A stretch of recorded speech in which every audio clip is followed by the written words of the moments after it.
చౌరాచోరీ అనేటువంటి ప్రాంతంలో జరిగిన ఘటనలు, ఈ బాలుడు అనగా క్రిస్మస్ సందర్భంగా పుట్టినటువంటి క్రీస్తు అనే బాలుడి యొక్క దివ్య రాజ్యం, దేవుని రాజ్య స్థాపనలో భారతదేశంలో ఏ విధంగా దేవుని రాజ్య స్థాపన జరుగుతుంది.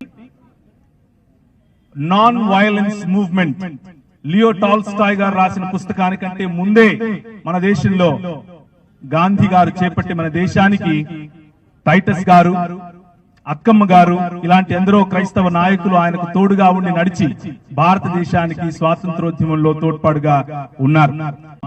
మన ప్రజలు నిన్న రేవంత్ అన్న గారు పార్లమెంట్ లో మాట్లాడిన మాటలు నేను విన్నాను.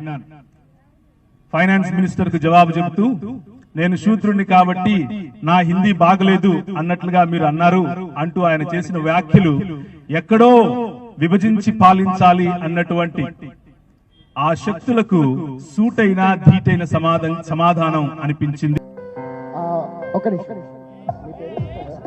పాస్టర్ విక్టర్ గారు,